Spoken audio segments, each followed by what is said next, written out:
Russian President Vladimir Putin has announced a temporary Easter pause in hostilities with Ukraine from Saturday and last until midnight on April 21st.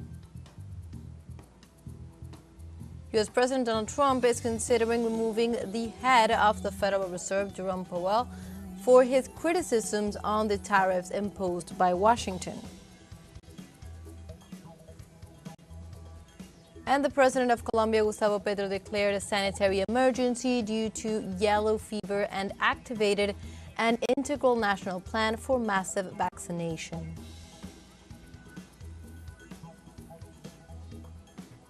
Hello and welcome to From the South. My name is Belén de los Santos. I'm from the teleSUR studios in Havana, Cuba. We begin with the news.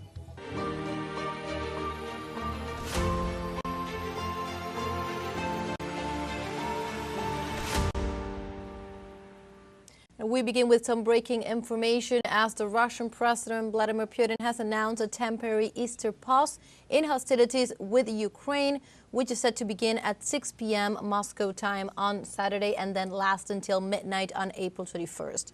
The announcement came during the Russian president's meeting with Chief of the General Staff Valery Gerasimov in Moscow. In this sense, Putin expressed hope that Kiev would demonstrate goodwill and adhere to the ceasefire, although he highlighted that troops would be ready to respond to any provocations or aggressive behaviors. Finally, Putin stated that Ukraine's reaction to the ceasefire would be a clear indicator of whether Kiev is sincerely willing to engage in negotiations to end the conflict. Shortly after the president's statements, the Russian Defense Ministry confirmed the ceasefire, calling on Kiev to reciprocate.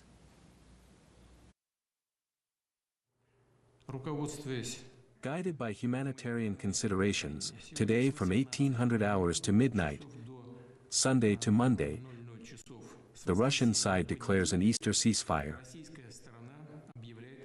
I order all hostilities to cease during this period. We proceed from the assumption that the Ukrainian side will follow our example.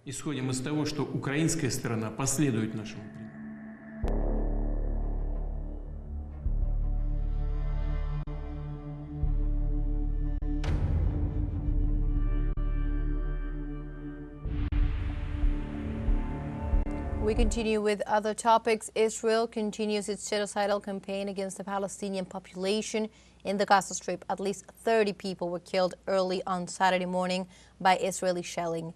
Several wounded Gazan children were taken to the Nasser hospital in Khan Yunis following an Israeli attack on Al-Mawasi area, established as a humanitarian zone allegedly by Israel. There, at least 9 people were killed, including 3 children, while dozens were injured after shelling hit their tents. On the other hand, in northern Beit Lahiya, Israeli forces attacked a group of citizens, killing 4 of them. Palestinian health authorities report that Israel has killed 51,157 people, wounded over 116,000, while thousands others remain under the rubble since the start of the genocidal campaign on October 7th of 2023. And meanwhile, in Lebanon, the Secretary General of the Islamic Resistance Movement, Hezbollah, Naim Qassem, stated that the resistance would not accept the calls for disarmament by the Israeli occupation. During a speech broadcast, he announced that the Israeli army continues its attacks despite the ceasefire agreement. According to Qassem's statements, the Israeli regime's talks of disarming the Lebanese resistance comes in the context of plans to occupy most of the Lebanese territory as part of the Zionist expansionist project, and also aim at weakening Lebanon. The leader also highlighted that the resistance in the territory has made great achievements in the last 40 years, assuring that thanks to it, the Israeli occupiers were expelled from Lebanon in the year 2000.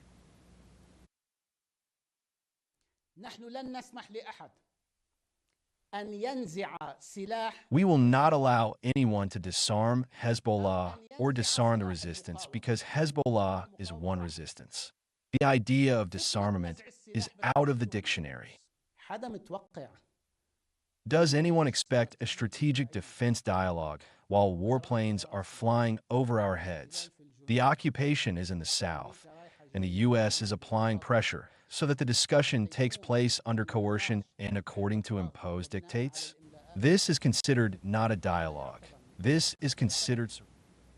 And the death toll from recent U.S. airstrikes on the port of Ras Isa in western Yemen has risen to 80, with 150 wounded.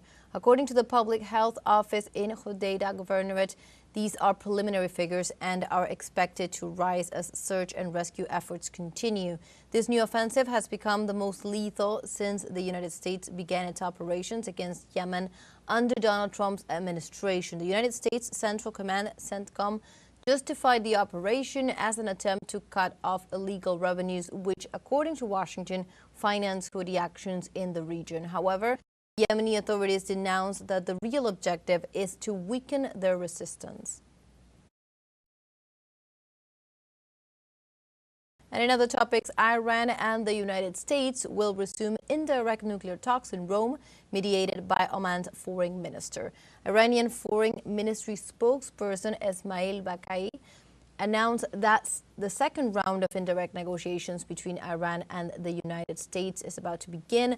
The upcoming meetings follows an earlier round of indirect engagement in Muscat, Oman, which marked the highest level talks between the two countries since the United States withdrew from the Joint Comprehensive Plan of Action. This plan, designed to manage Iran's nuclear activities in exchange for sanctions relief, has remained a point of contention since Washington's unilateral exit in the year 2018.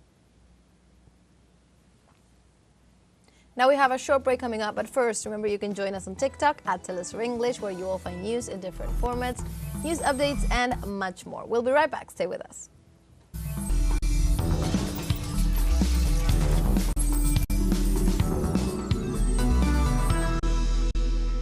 Welcome back to From the South. We continue with more information.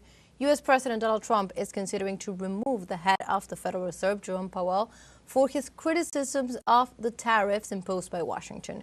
Jerome Powell opted not to lower interest rates and warned that it is highly likely that the tariffs imposed by U.S. President Donald Trump will increase inflation and slow down the country's economic growth. On April 2nd, the U.S. head of state announced the imposition of tariffs on almost all imported products, creating a global trade war. In view of the negative impact on the international economy, Trump ordered a 90-day pause for imports from countries that have entered into trade negotiations with the White House.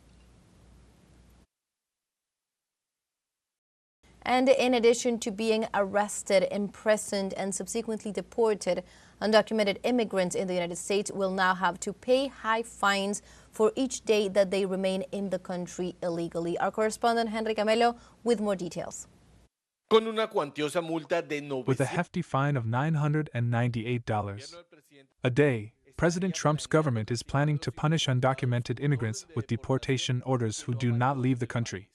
I don't think it's fair what Trump is doing in these circumstances. That would be like an abuse, and it would also be like a violation of human rights. A spokeswoman for the Department of Homeland Security said they must use the CBP Home application to self-deport or they will face consequences, including a $998 fine for each day they exceed their deportation order. The measure derives from an old law and warns that if they do not pay, their property will be confiscated. Esto representa una multa, casi un impuesto diario que se le están poniendo a personas. This represents a fine, almost a daily tax that is being imposed on these people without an act of Congress authorizing it. And although the chances are great that the courts will approve these measures, there is always the possibility of being able to challenge these measures imposed by the Trump administration based on the fact that this does not arise from an act of Congress. But we are facing a situation of a pitched war of the United States by President Trump towards everything that is immigration, towards everything that is foreign. Among the agencies that could handle the fines and seizure of goods would be the Customs and Border Protection offices, but they would need more staff and the penalties could be challenged.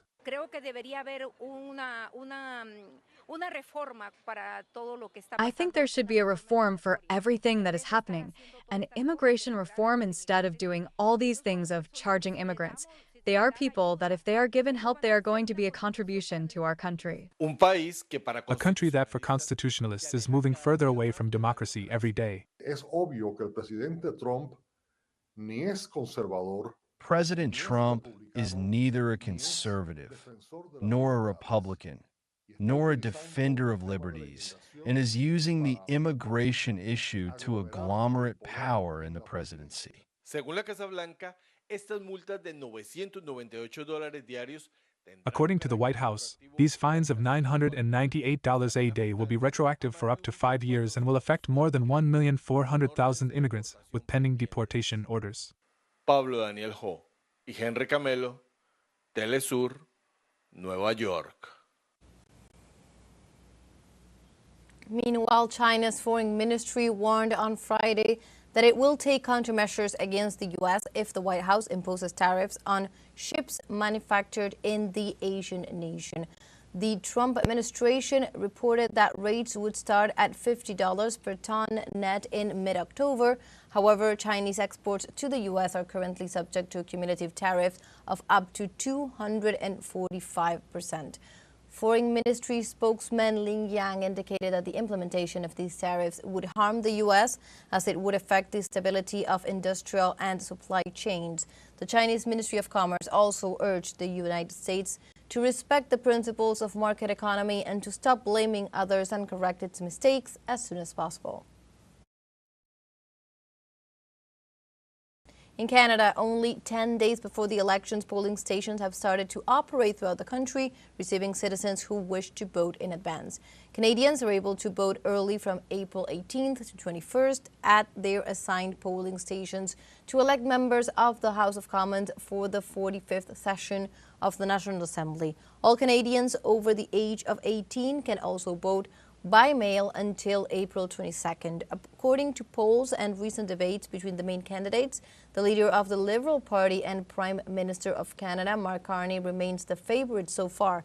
Carney maintains his speech to defend Canada against the tariffs imposed by the President of the United States, Donald Trump.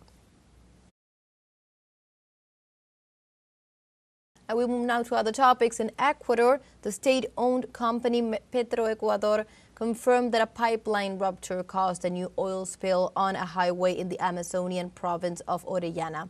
Authorities confirmed the incident hours after it began due to the citizens posting several videos showing how the crude oil was spreading across the road and nearby areas. Petroecuador stated that the pipeline damage occurred due to the impact of a lowboy-type vehicle that was traveling through the area. Currently, Petroecuador and the Ministry of the Environment are assessing the magnitude of the oil spill and its potential consequences. On March 13, another rupture occurred near the municipality of Quininde that left 150,000 people in need of humanitarian assistance. We have a second short break coming up now, but before we invite you to visit our Facebook page at teleSUR English. There you'll be able to watch our top stories, special live coverages, and much more. Follow our page and activate the notification button to stay up to date on the world's most recent events. Final short break, don't go away.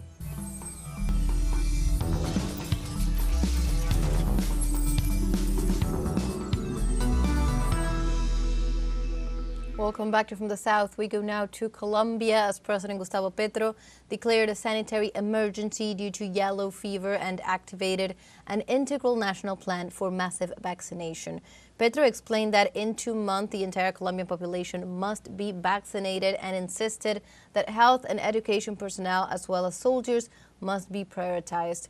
At least 20 people have lost their lives since the beginning of the year due to an increase in yellow fever cases, which has led the government to declare this emergency. The spread of the disease is related to climatic conditions, since high temperatures allow mosquitoes to ascend the mountains and reach the cities. And in Ecuador, the president of the Citizens Revolution Movement, Luisa González, reiterated her denunciation of electoral fraud after the second round of elections in the country. The statement comes after a report of the observers of the Organization of American States, which points out identified inconveniences, for example, that the ink used to mark the ballot was transferred between the political options, and this generated confusion in the interpretation of the vote and in some cases derived in their annulment. Luisa González declared that the Citizens Revolution will present evidence of the manipulation of the voting records from Ecuador and other parts of the world. Experts have pointed out that the elections were held without minimum democratic conditions and guarantees. And the United Kingdom plundered the Malvinas Islands in Argentina with illegal oil extraction amidst the silence of President Javier Milei. The Israeli company Navitas Petroleum is leading this offensive on the Malvinas hydrocarbons with a 65% majority shareholding in the project, together with the British company Rockhopper with 35%. According to recent reports, the mega project to be developed in the South Atlantic waters foresees the extraction of 300 million barrels of oil in 30 years. The development of this oil field brings not only economic and political implications, but also environmental ones, as shareholders continue to exploit natural resources which belong to Argentina, a country that continues to demand their sovereignty over this usurped territory.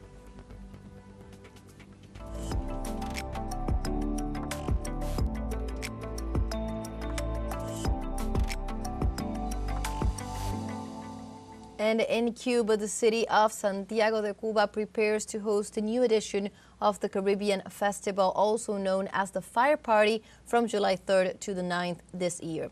This event, considered one of the most important in Cuba's cultural calendar, brings together representatives of Caribbean popular cultures in a celebration of traditions, art, and regional thought. This year's edition will be dedicated to Curaçao and will feature activities such as the International Colloquium, The Caribbean That Unites Us, where participants will discuss the history, identity, and culture of Caribbean peoples. Among the festival's most notable events are the Serpent Parade, the Cimarron Tribute in El Cobre, and the Burning of the Devil, a closing ceremony symbolizing spiritual renewal. A group integrated by Latin American migrants living in Brazil visited Colombia for the first time, accompanied by the rhythms and cumbia airs, an example of integration. Our correspondent Hernán Tobar with the details. They came to Colombia from Sao Paulo, Brazil. With their instruments and folkloric sounds, they retake musical elements of the cumbia, a rhythm that has crossed the entire South American continent.